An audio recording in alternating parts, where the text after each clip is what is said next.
How you doing today, folks? Welcome to my review of the Malice. This is going to be the one in the flame anodized titanium. Very cool. Looks quite a bit different on the actual web page, but if you see, it is very interesting, very intricate.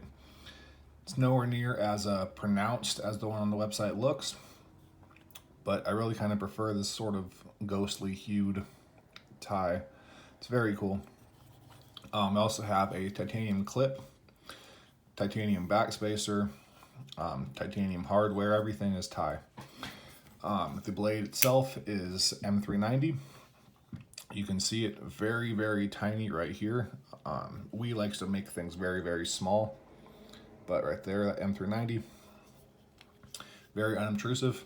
This is a ferrum forged design. You can see the ferrum forge logo right there. Also, again, small, unobtrusive. Also, if you take notice that little divot there, this has actually been tested. The HRC of this knife is 62. So definitely real on M390, very high quality.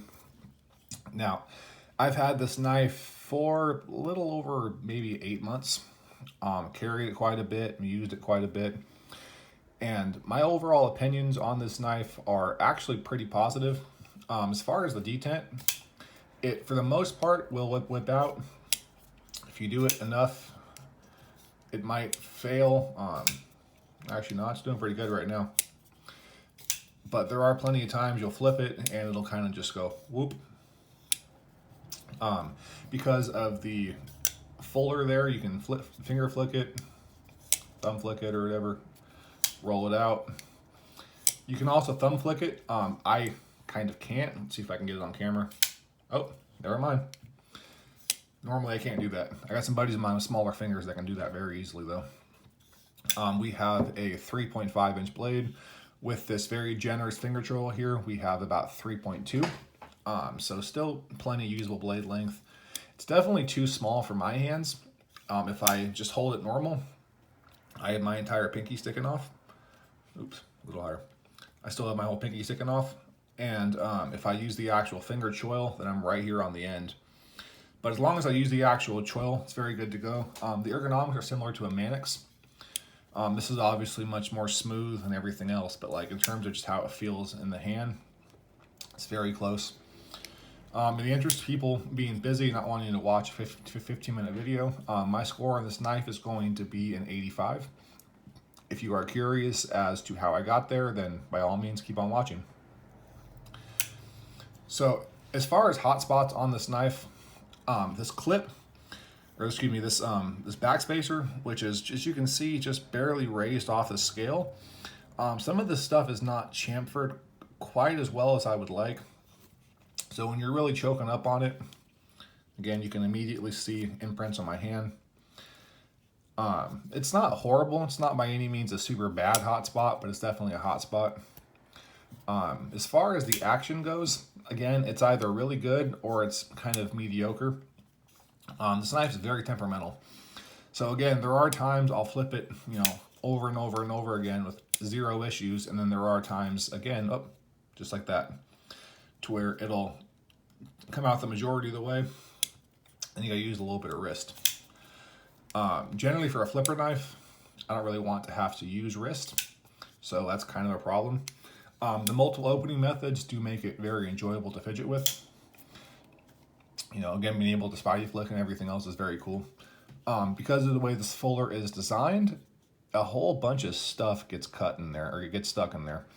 So if you're doing any type of food processing or any type of, extensive use in general, it gets all in here. It's actually a tremendous pain in the ass to clean.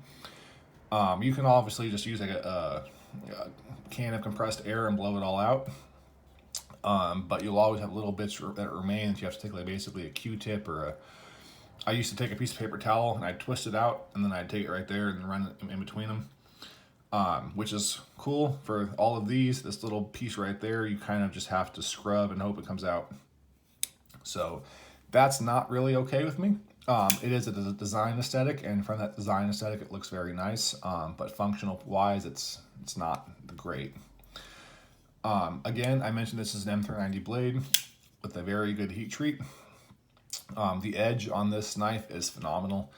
It cuts very easily, effortlessly. I have sharpened this knife twice, but both times were off to some pretty hard use, and they had gone through a whole bunch.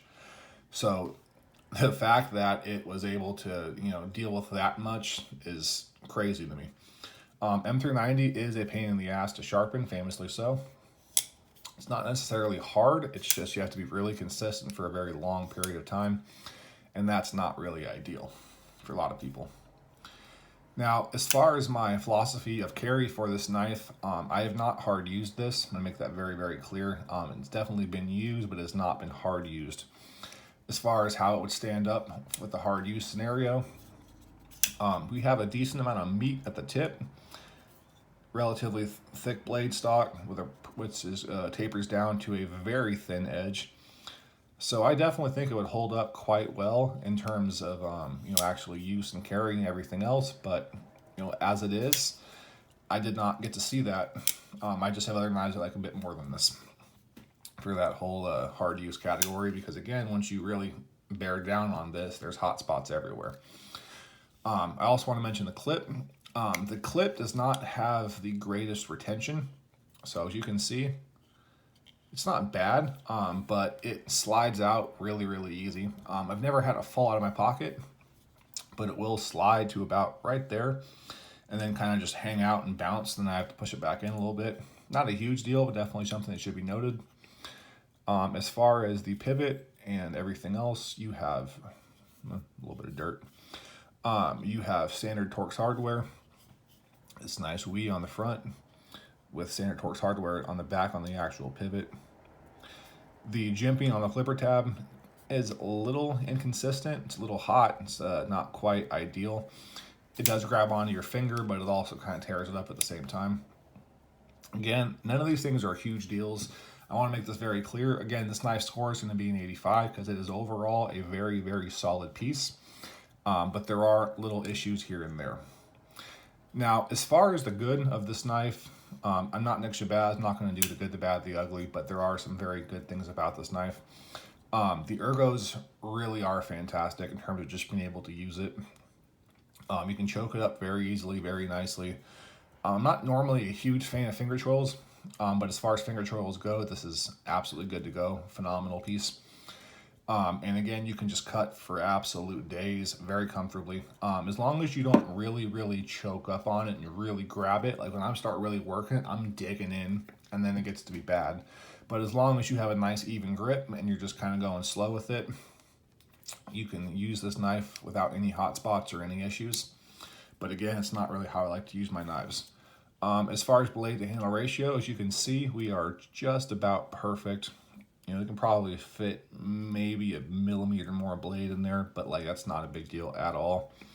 We are also dead center. WE does a phenomenal job with their fit and finish and their QC. So I've never really had a WE that came off center or anything like that. Normally their actions are better than this. Again, you can see it's flipping out just fine. Oh, there we go again. But occasionally it'll just get a little bit sloppy and you gotta use some wrist to get it. Now, overall, would I recommend this knife? Yes, under a few circumstances. Again, this is not a knife I would really use for hard use because of this backspacer.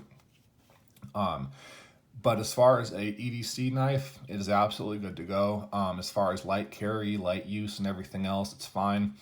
M390 is a it's a very good steel. It's a pain in the ass to sharpen, but again, it takes a long time to get to that point, so it's not so much of a big deal. As far as just an overall general user, I think there could be definitely,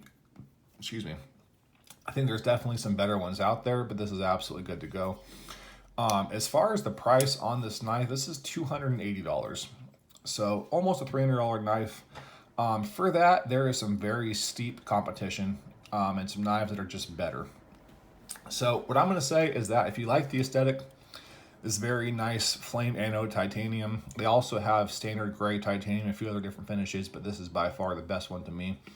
So if you enjoy the finish, you enjoy this kind of old school Ridley Scott alien type of feel to it, And if all these things appeal to you, then it's by all means a good knife to get.